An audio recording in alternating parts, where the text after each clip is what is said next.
আসসালামু আলাইকুম। এই মসজিদে আমি শুক্রবার নামাজ পড়ি। দেখেন ভিতরে খুতবা শুরু হয়েছে। তাহলে চলুন পুরো ভিডিওটি শুরু করি। সপ্তাহের সকল দিনের শ্রেষ্ঠ দিন জুম্মাবার। আরবি শব্দ জুমুয়া, এর অর্থ একত্র হওয়া। আল্লাহ তাআলা এই দিনটিকে ঈদের দিন হিসাবে নির্ধারণ করেছেন। এই দিনে মুসলিম উম্মাহ সাপ্তাহিক ঈদ ও ইবাদত উপলক্ষে মসজিদে একত্রিত হয় বলে দিনটাকে ইয়মুল জুমুয়া বা জুমার দিন বলা হয়। আল্লাহ তাআলা এই দিনের প্রতি গুরুত্ব দিয়ে কুরআন ইরশাদ করেন, মুমিনগণ, জুমার দিনে যখন নামাজের আজান দেওয়া হয় তখন তোমরা আল্লাহর ইবাদতের জন্য দ্রুত যাও এবং বেচাকেনা বন্ধ করো। এটা তোমাদের জন্য উত্তম যদি তোমরা বোঝো। সূরা জুমুয়া ৯ নম্বর আয়াত। শুক্রবারের দিন জোহরের নামাজের পরিবর্তে জুমার নামাজকে ফরজ করা হয়েছে।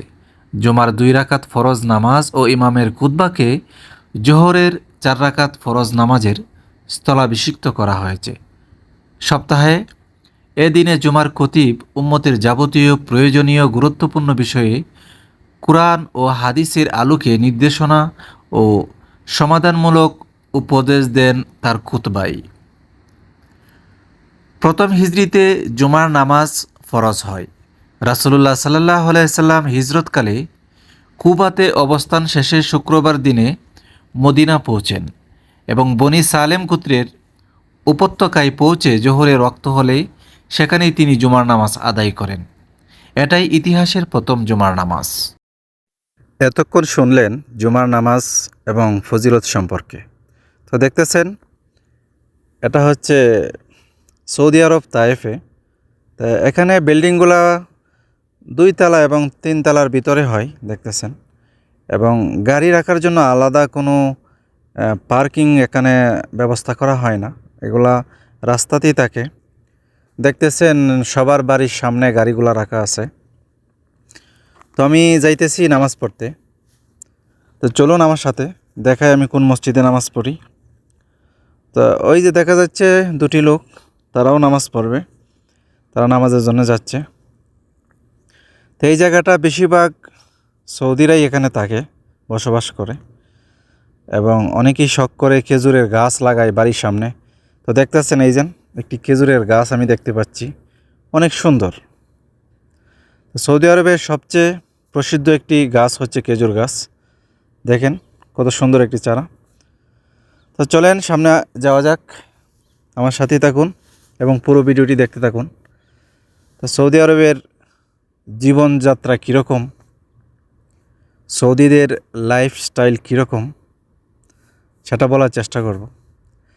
তারা কিন্তু ৩ বেলা আমাদের মতো ভাত খায় না। তারা সকালে নাস্তা করে রুটি বা বিভিন্ন মাংস বা শাকসবজি দিয়ে তারা রুটি খায় সকালবেলা, এবং দুপুরে একবেলা শুধু ভাত খায়, রাতে আবার রুটি খায়। অনেকে আবার ভাতও খায়, তারা হোটেল থেকে নিয়ে যায়, অনেক সময় বাসায় রান্না করে, এরকমভাবে তারা খায়। তো এইখানে সৌদি আরবে কিন্তু আমাদের দেশের মতো দান হয় না, কিন্তু এখানে সবচেয়ে ভালো চাইল পাওয়া যায়। এগুলা ইন্ডিয়া থেকে বেশি আসে, তারপরে আরও বিভিন্ন দেশ থেকে আসে, অনেক ভালো ভালো চাইল। তো দেখতেছেন এই মসজিদেই আমি নামাজ পড়ব।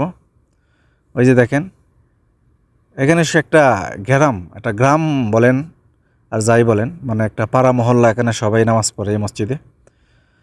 তো এই মসজিদটা অবশ্য অনেক বড়, তারপরেও অনেক মুসল্লি এখানে হয় যে পুরো মসজিদটা ফুল হয়ে যায়। অনেক সময় বাহিরে নামাজ পড়তে হয় কার্পেট বিছায়া। তো দেখতেছেন এই যে সেও নামাজ পড়তে যাইতেছে।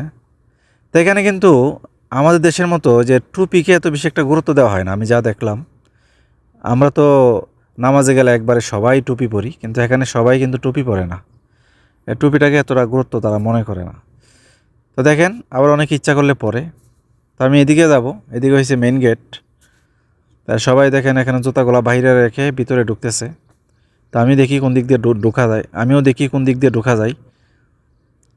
তো এটাই হচ্ছে মেইন গেট। তো দেখুন ভিতরে কি অবস্থা, আমি আপনাদেরকে দেখাই। তো আমি এখন ভিতরে ঢুকবো। তো দেখেন ভিতরে কি অবস্থা, আমি দেখাই একটু। এই যে দেখেন ভিতরের অবস্থা, ইমাম সাহেব খুতবা দিচ্ছেন এবং সৌদিরা বসে শুনছে, এবং বিভিন্ন দেশের মানুষ এখানে শুনতেছে খুতবা।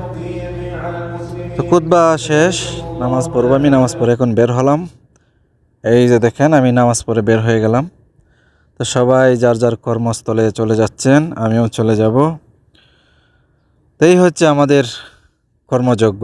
তো সবাই ভালো থাকবেন। আসসালামু আলাইকুম।